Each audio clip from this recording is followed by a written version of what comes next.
मैं नीतीश कुमार सत्यनिष्ठा से प्रतिज्ञा करता हूं कि जो विषय बिहार राज्य के मुख्यमंत्री के रूप में मेरे विचार के लिए लाया जाएगा अथवा मुझे ज्ञात होगा, उसे किसी व्यक्ति या व्यक्तियों को तब के सिवाय जबकि ऐसे मुख्यमंत्री के रूप में अपने कर्तव्यों के सम्यक निर्वहन के लिए ऐसा करना अपेक्षित हो, मैं प्रत्यक्ष अथवा अप्रत्यक्ष रूप में संसूचित या प्रकट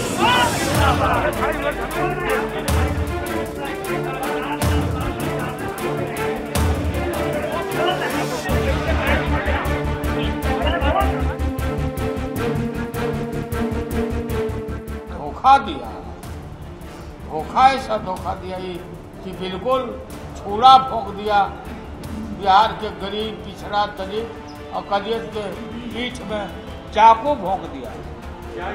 उसका वोट लिया और वोट लेके आके राष्ट्रपति में भी बीजेपी को दे आया और यहाँ पर जाकर के बीजेपी के गोद में जाके बैठ गया। तेजस्वी एक बहाना था, इनको बीजेपी के गोद में लाना था। मैंडेट नीतीश जी को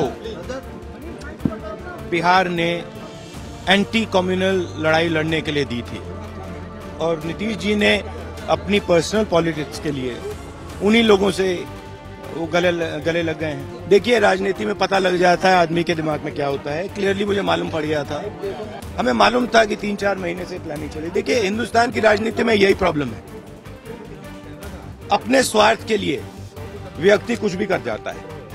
कोई मतलब नियम नहीं है, कोई क्रेडिबिलिटी नहीं है, सत्ता के लिए कुछ भी कर देते हैं, ये प्रॉब्लम है।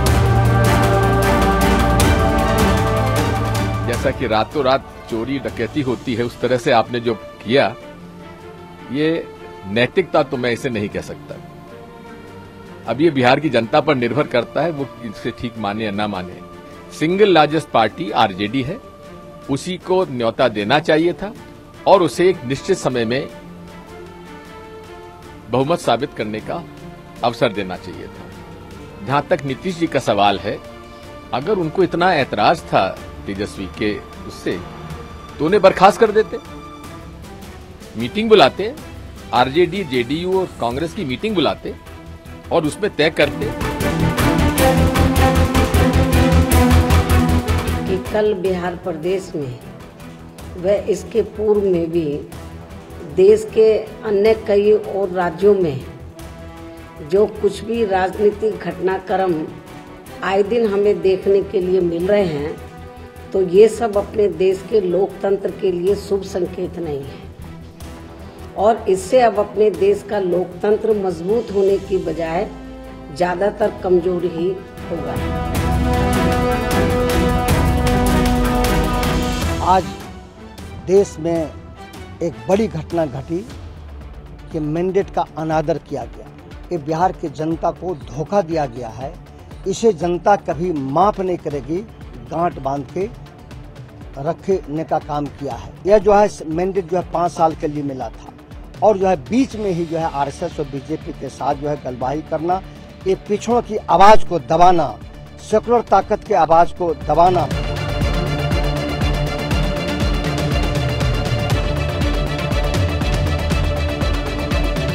एक बड़ी बात समझिए कि भ्रष्टाचार के खिलाफ लड़ाई में जहां हमारे प्रधानमंत्री नरेंद्र मोदी जी की अगुवाई में कोई भ्रष्टाचार नहीं हुआ है, वहीं पूरा महागठबंधन खामोश था लालू जी के परिवार के व्यापक भ्रष्टाचार पर, कोई जवाबदारी नहीं।